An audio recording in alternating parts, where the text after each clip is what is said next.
Hello. Today is a slightly grab bag entry in the writer's diary. I'm going to catch up on a couple of things and talk about pencil extenders, something I talked about in the original writer's diary in the first year that I did. That's available as a book from Gallibega, and also you can find it here in the archive if you're a paying subscriber.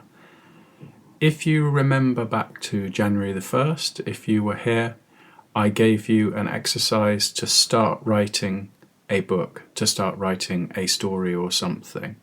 And that exercise came from the writer Scarlett Thomas, and it was to write down your 10 obsessions, your 10 current obsessions. Now, if you did it, don't look back at the one you did in January the 1st.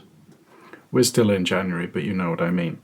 Don't look back. The point of this exercise is for you to do that again, and now another month has passed, to do the same exercise again on a completely separate piece of paper where you can't see the first list, and write your 10 current obsessions today, whatever they happen to be, 10 of them.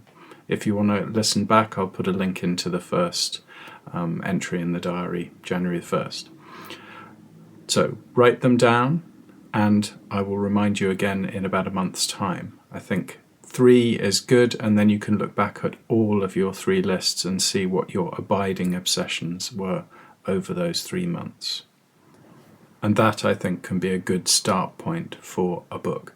If you know what your obsessions are and you're pretty sure what the book's going to be, then of course you'll have started already.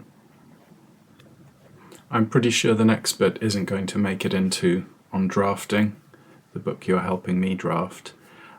This is a couple of paragraphs from the original writer's diary about pencil extenders, which I love.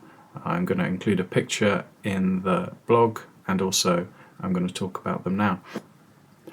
And now I'm going to try and sell you something, a product that will save the world in a minor way.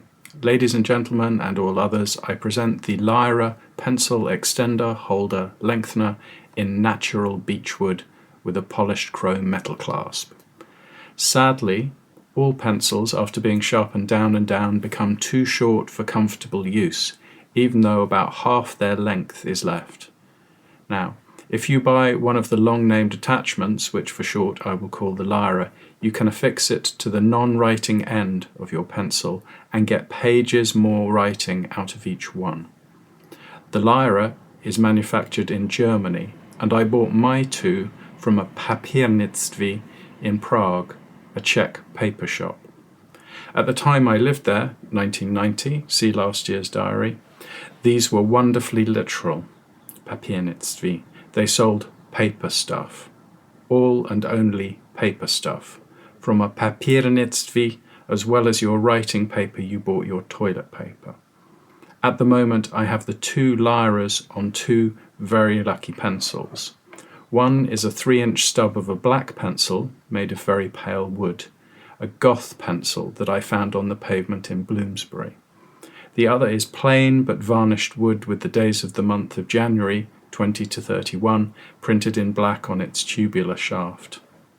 Once I had a whole annual set, 1 pencil for each month, and tried to only write with them during the month for which they were appropriate. It wasn't possible. By April, I was still writing with February. Oh, the shame. I don't know if pencil extenders, although they are helpful in terms of sustainability, are worth including in On Drafting. Maybe you've got an opinion on that. Please put it in the comments if you do. Is any detail of drafting too small? Otherwise, I'm going to move on to ballpoints, gel pens and other pens in the next few days. I don't know if I'm going to be posting every single day during term time. Things get a bit busy. But I'm aiming to put up posts maybe 3 or 4 times during the week, and I hope we'll keep up momentum on our drafting. So please like, share and subscribe, and I hope to see you soon.